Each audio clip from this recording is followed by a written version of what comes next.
Another potential market failure that might justify state intervention is macroeconomic instability. Classical economists, those prior to the Great Depression in the US, saw the business cycle, the ups and downs in output, as not endemic to a capitalist system. They believed that capitalism, markets, were inherently stable. Now, that doesn't mean that there's no fluctuations, but the idea that a market could create a Great Depression or a boom was antithetical to the science that they had learned. They believed that markets, because of their ability to equilibrate, would naturally prevent large-scale volatility. Example, in a depression, what you really have are large surpluses. You have a lot of people that have stopped buying things and a lot of producers that have made stuff they can't sell. So when there's surpluses in a market, prices naturally drop to bring about more demand, less supply, and an equilibration. The imbalance of the surplus gets corrected. So the classical theorists like Jean-Baptiste Say and David Ricardo and Joseph Schumpeter, Adam Smith, they felt that macroeconomic stability was the norm if markets were allowed to operate. Jean-Baptiste Say in particular touted that supply creates its own demand. So there's no reason that you would ever have large gaps between the two. Example, the reason that we produce things, supply them, is because we want to benefit from those things, demand them. We produce cars, and that's because we want cars. We produce food because we want food. So the very act of supplying something ensures that there's a demand for it. You can look at this from a monetary standpoint as well. People go to work and produce automobiles, for example, and get paid. And then what do they do with that income? They go and they buy an automobile. People go to work and they produce food. And then what do they do with the income they get from producing food? They go and they demand food. So the supply of cars creates a demand for cars. The supply of food creates a demand for food. Equilibrium becomes the norm, not the exception, because markets work. The Great Depression, however, from 1929 to 1933, begged the question, do markets really work?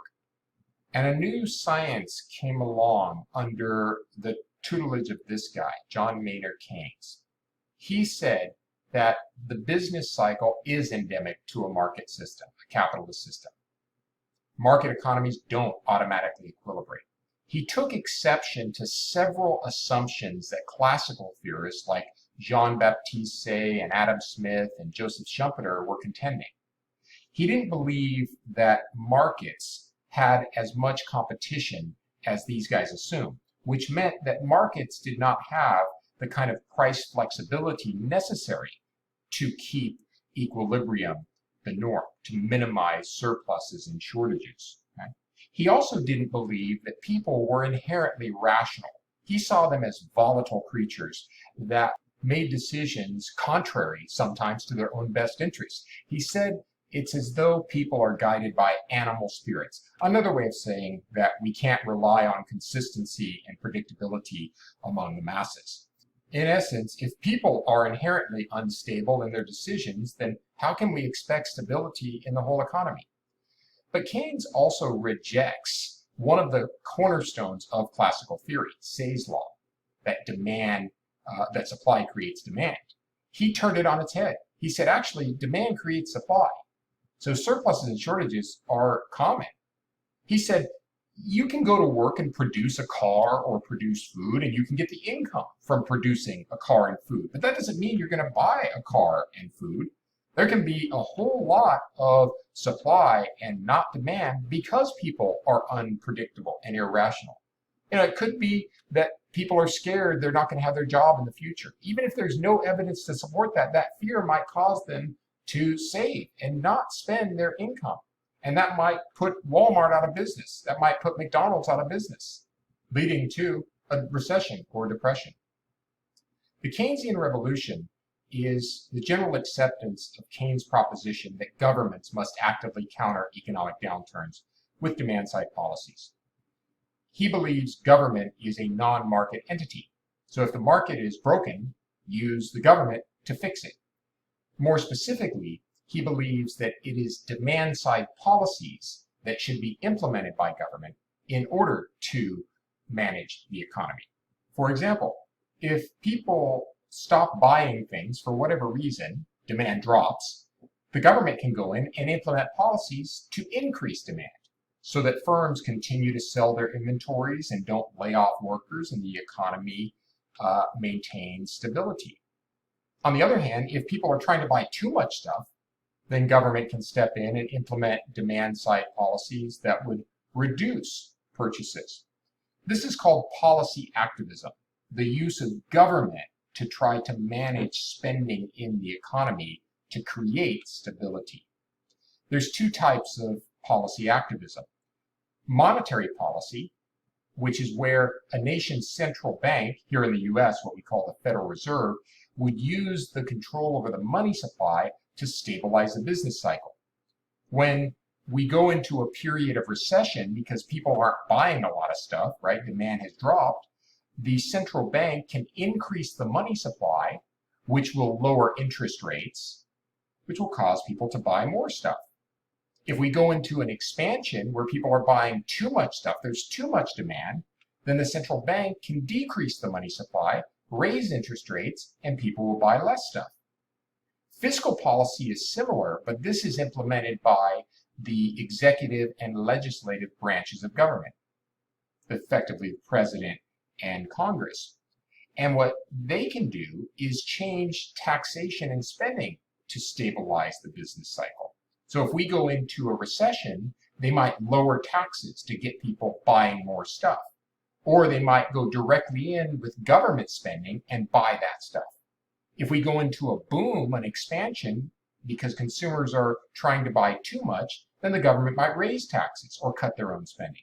So the government is actively on watch to try to keep the economy stable. Now, I remind you that John Maynard Keynes is not a socialist. He's not a Marxist. He believes in capitalism. He believes in the market system, but he believes it has imperfections that can only be corrected through policy activism, through government. In fact, he would contend that if you don't use government to correct these imperfections, the market failures will become so great that people may abandon capitalism and become socialists, something he didn't want. The discussion about macroeconomic instability and markets capitalism continued well beyond Keynes. Keynes actually died in 1944, but we have some thinkers that have been very influential since. The most notable is Milton Friedman. I mentioned him in another lecture. He's undoubtedly the second most influential economist of the 20th century, with Keynes being the first.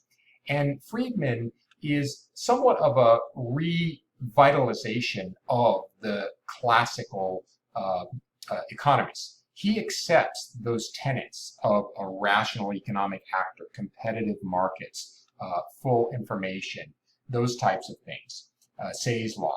And he rejects policy activism. He thinks the whole idea of using the Fed, central bank, and the government to try to moderate the business cycle is actually destabilizing.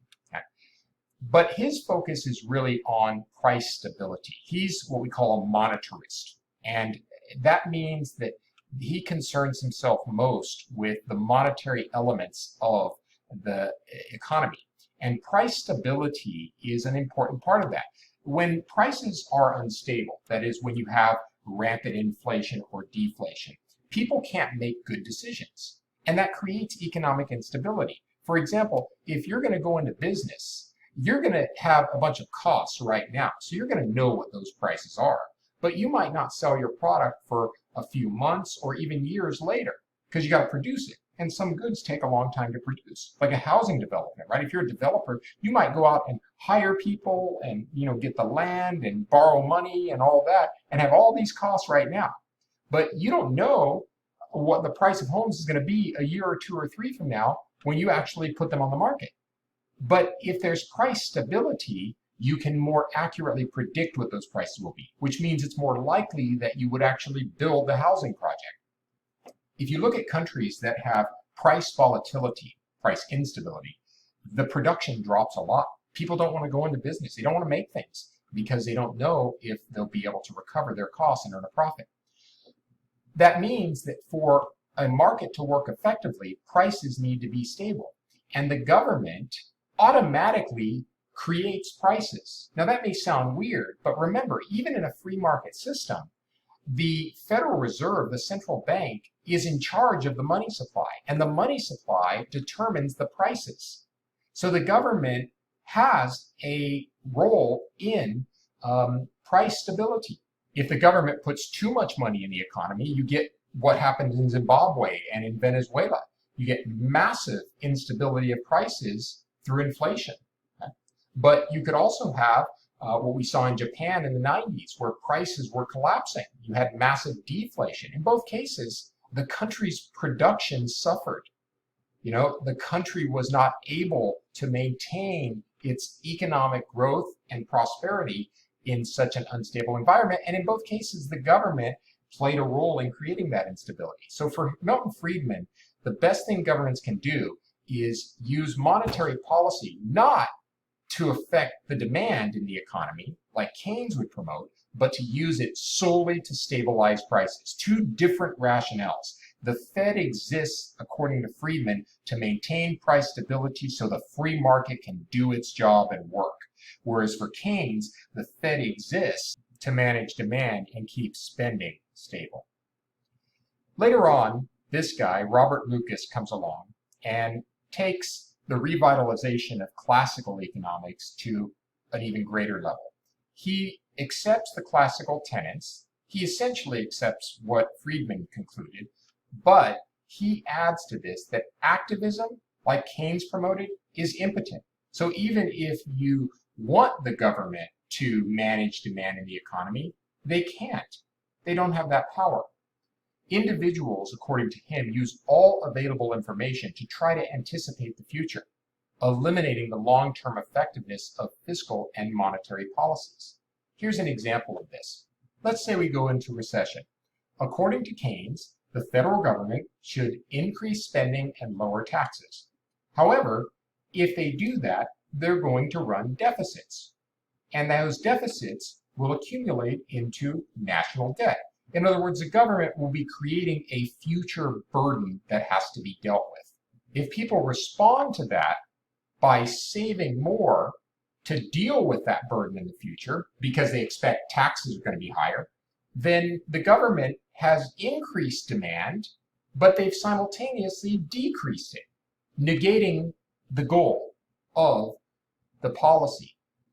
Another example is with monetary policy. If the Federal Reserve increases the money supply to try to stimulate demand, people look at that and they say, well, that means there's going to be more inflation in the future. So they start to save more today, decreasing demand, to deal with that higher inflation. According to Lucas and the classical economists, people use information much more prudently and strategically than Keynesians believe. They don't believe that people are guided by animal spirits. And you might say it's a little far-fetched to think that people have that much foresight. But remember, we all face points in our lives where we have to save in order to prepare for our future retirement where we can't work. And the amount that we save today will be dependent upon what we believe inflation is going to be in the future and what taxes are going to be in the future. If you're getting together with your financial planner today to prepare for retirement, and you say, well, I want $4,000 a month in retirement, the financial planner says, well, that's great, but here's the inflation that you're going to experience. You're going to need a lot more than just $4,000 to deal with the higher prices of the future, and here's the taxes you're going to have to deal with. You're going to need a lot more than $4,000 to deal with those higher taxes. See what happened? The expectation of higher inflation and taxes from the policy activism of the government has effectively changed people's savings today.